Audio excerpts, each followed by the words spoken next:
সংস্কারের সবথেকে বড় সংস্কারের জায়গা রাজনৈতিক দল এবং নির্বাচন কমিশনের প্রথম যে পদক্ষেপ নির্বাচন করা এবং দলগুলোকে পরিশীলিত করা এবং তাদেরকে রিশাফল করে নতুন একেবারে বাছাই করে জনগণের সমর্থন আছে এরকম দলগুলোকে সামনে নিয়ে আসা। তো সেই জায়গায় একটা কিছুদিন আগেও কিন্তু যখন বাক স্বাধীনতা ছিল না তখন মানুষ বলেছে আড়ালে আবডালে যে মানুষ নাকি আওয়ামী লীগ।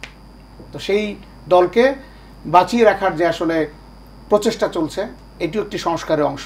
সেখানে আসলে আপনার অভিমত কি? ধন্যবাদ।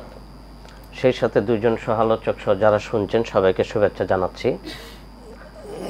দেখুন, আওয়ামী লীগ সরকার 15 বছর একটা দানবীয় সরকার রূপান্তরিত হয়েছিল। দানবীয় সরকার সারা বাংলাদেশকে একটা দানবীয় রূপ দিয়েছিল। আপনি পরতে পরতে আওয়ামী লীগকে পাবেন। এই আওয়ামী লীগ কি মুহূর্তের মধ্যে ভেনিশ করে দিতে পারবেন?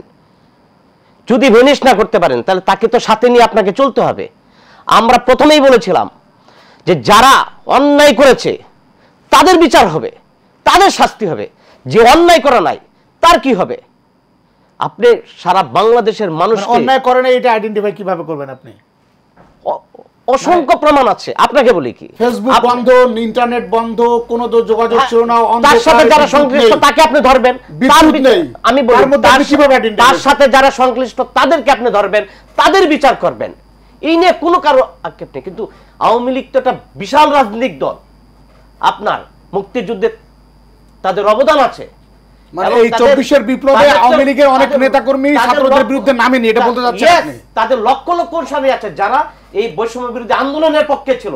শেখ হাসিনার রাজনীতি অনেকে পছন্দ করে নাই, কিন্তু তাদের তো একটা অনুসারী তৈরি হয়েছে। তারপরে প্রশাসন বলেন আপনার যেভাবে সাজিয়েছে, 15 বছরে যেভাবে আপনার বিভিন্ন জায়গায় সেটআপ দিয়েছে, এই সেটআপে যারা অপরাধী, মূল অপরাধী, তাদেরকে আপনি ধরেন। সবাইকে তো আপনি ছেড়ে দিয়ে দেশকে আপনি কন্ট্রোল করতে পারবেন না। দেখেন আজকে দেশের অবস্থা কোথায় গেছে। ডক্টর মোহাম্মদ ইউনূসের নেতৃত্বে যে অন্তর্বর্তীকালীন সরকার গঠিত হয়েছে, মানুষের অনেক আকাঙ্ক্ষা ছিল ওনার প্রতি যে উনি দেশকে একটা ভালো জায়গায় নিয়ে যাবেন। এখন তো দেশ একটা অস্থিরতার মধ্যে পড়ে গিয়েছে। আমরা কেউ স্বস্তিতে নেই, শান্তিতে নেই। আপনি দেখেন ডক্টর মোহাম্মদ ইউনূস শেখ হাসিনা যেরকম বৈষম্য সৃষ্টি করেছিল, দুইটা দেশকে দুইটা ভাগে ভাগ করেছিল। বিএনপি জামাতকে যে পরিমাণ নির্যাতন করেছে, মামলা দিয়ে ঘরে থাকতে দেয় নাই, সেম এখন আবার দেখতে পাচ্ছি।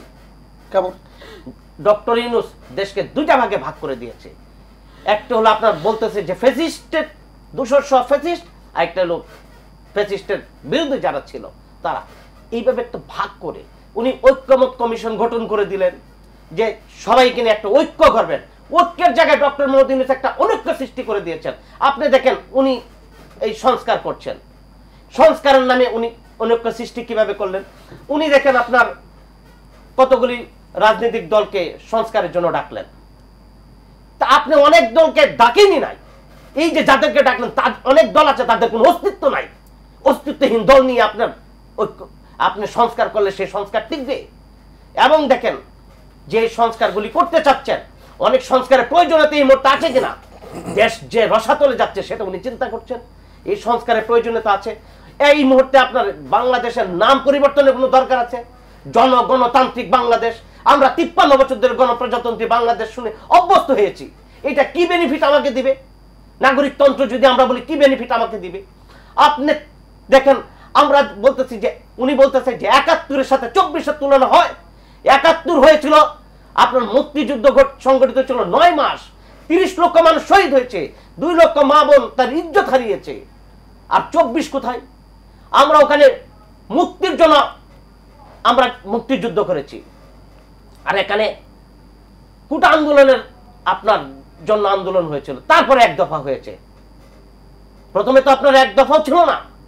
তাহলে দুইটাকে আপনি কিভাবে এক কাতারে নিয়ে আসেন? আপনি 72-এর সংবিধানকে ছুঁড়ে ফেলে দিবেন? কি প্রয়োজন আছে 72-এর সংবিধানকে ছুঁড়ে ফেলে দিতে?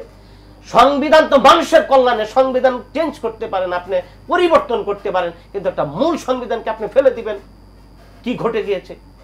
এই যে আজকে দেখেন একটা দল গঠিত হয়েছে এনসিপি, এটা সরকারি দল। এই যে আজকে ছেলেদের লেখাপড়া নষ্ট করে আজকে কোন ইউনিভার্সিটি কলেজে পড়াশোনা নাই, দেশ কোথায় যাচ্ছে সেই চিন্তা কি সরকার করছে? এর রেজাল্ট কি হবে কিছুদিন পর? আপনি দেখেন আজকে এই গতকালকে সার্জিস আলম পঞ্চগড়ে গেলেন, প্রথমে উনি সৈয়দপুর বিমানে গেলেন, তারপরে 100 গাড়ি নিয়ে আপনার পঞ্চগড়ে গেলেন। নতুন রাজনৈতিক দল বলছে যে আমরা নতুন বন্দোবস্ত শুরু করেছি। কি ভাই নতুন বন্দোবস্ত শুরু করেছো?